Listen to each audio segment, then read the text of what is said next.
Hey everybody, it's Jang here from UltimateRC.com, and this is my review of the Duratrax 835B 1/8 scale Nitro buggy. This is a ready-to-run set and comes for about $350 as of the time of this video. It's intended to be a low-end, entry-level buggy, and design-wise you won't find anything fantastic or innovative here. It follows a basic, tried-and-true formula. At the heart of the 835B is the Super Tiger .27 engine. Sounds really big, but don't let the size fool you. This is not a racing class engine, and this engine will not develop as much power as a race level .21. There's a big pull start back there, but they did a nice job with a smooth header and a mid to high range tuned pipe. Looking at suspension, you get anodized aluminum threaded body big bore shocks all the way around, with shaft protecting boots pre-installed. You get a couple mounting options on the arms and a whole bunch up on the shock towers. Front toe, camber, and roll center are all adjustable. The car also has a full set of anti-sway bars pre-installed, and at the rear you'll find even more adjustments for your camber link mounts and shock mounts. Steering Ackerman can be changed, and they also have an easy-to-adjust servo saver. The entire radio tray is very traditional with stand-up servos, and they do give you the ability to adjust your front-rear brake bias. The wheels follow the standard, and the tires have a good intermediate tread pattern. The rubber compound and foam inserts feel medium soft, and they might just get decent traction. A rechargeable 5-cell nickel metal hydride receiver pack is included, as well as a wall charger to charge that up.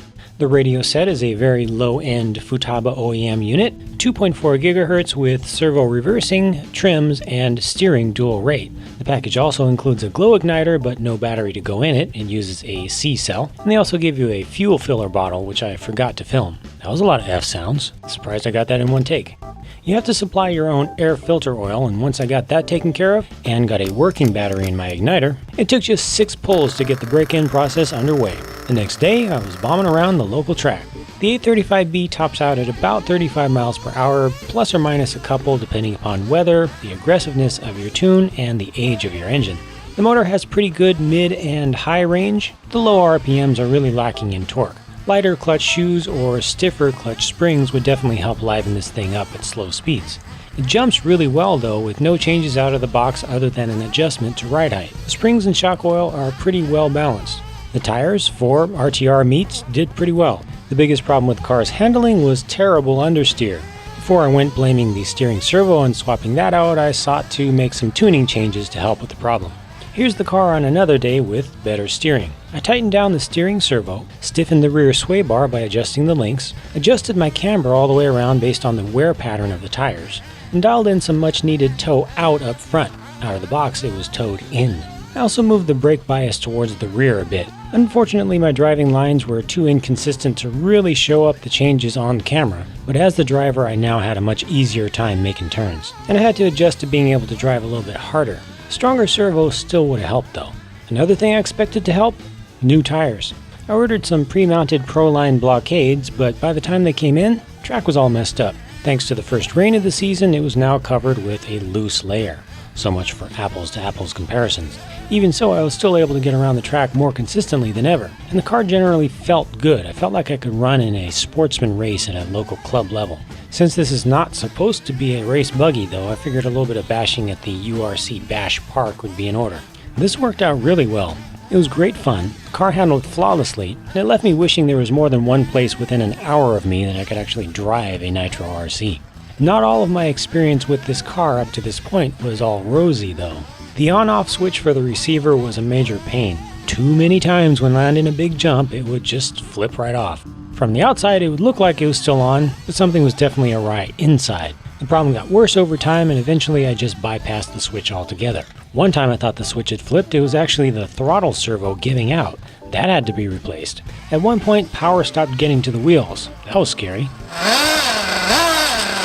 A little plate that goes under the motor mount, that goes between the motor mount and the chassis, had split apart and loosened up, allowing the motor to move away from the spur. It actually looked like this was just over-tightened from the factory. No problems after I replaced it. Another likely assembly issue, not enough thread lock on the screw holding the clutch bell on. The screw backed out and the two little 5x10 bearings disintegrated. On one particularly hot day, I was having a lot of trouble keeping my mixture consistent, and then I noticed this. The little hose guide on the left side you don't see here will shift, pinching off some of the fuel. Adjusting the hose around fixes that. The biggest annoyance was my own ignorance. Several times I had the damnedest time getting this thing to restart, but as it turns out, alkaline batteries just don't last long in igniters. A painful, blistery lesson to learn, but entirely my fault. Still very frustrating though, and what do I do when I get frustrated? I beat the crap out of an RC.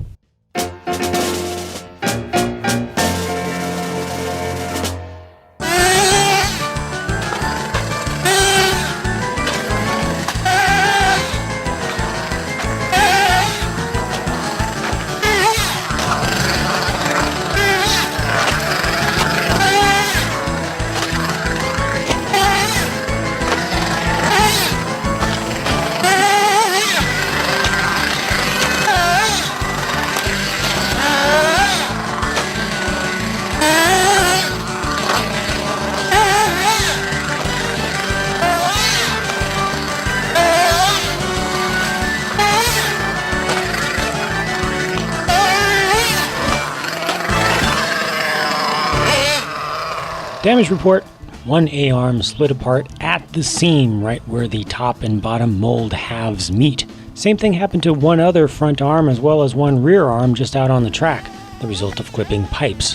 Hard. Didn't capture those breakages on film, but they were hard enough to slightly bend the suspension pins. And let me tell you, from straightening those pins back out, they are tough. So if they bent, it meant there was a ridiculous amount of force. Still though, I didn't expect this thing to break at all. 8th scale buggies are generally extremely durable, and I've seen dozens if not hundreds of other buggies take way worse abuse. On the flip side, the A-arms were only $6 a pair, and they are mirrored left to right, and I really didn't even have to pay that because Duratrax's 1-year Stress Tech warranty covers most plastic parts for free. Me though, I'd just rather not have to take advantage of such a generous warranty. Overall, I'd rate this buggy as okay. If the A-arms were just molded better, I would call it good. The out-of-the-box performance and setup is very respectable. The features are good. The value for your money is good. I put a gallon of 20% through this engine during my testing, including overheating it a couple times. Oops. And the sleeve is still nice and tight. The couple of assembly errors I can forgive, but the throttle servo going out, crappy switch, and the 3 broken A-arms, those kind of wore on me. If you've really got your eyes set on this thing and you want to buy one, I wouldn't jump through the screen and pull out your Ethernet cable to stop you from doing it. It's not a bad car at all, and you'd probably have better luck than I did with all the little stuff. But I would definitely recommend that you check out the competition first, especially some of the well-known entry-level options from Offnote that have been around for a long time. So that's it for this review. I hope that was informative and entertaining for you. Please do take a fraction of a second to hit the thumbs down button on the video if you did not like this video, or hit thumbs up if you liked it. Either one's a big help and much appreciated. Catch you later.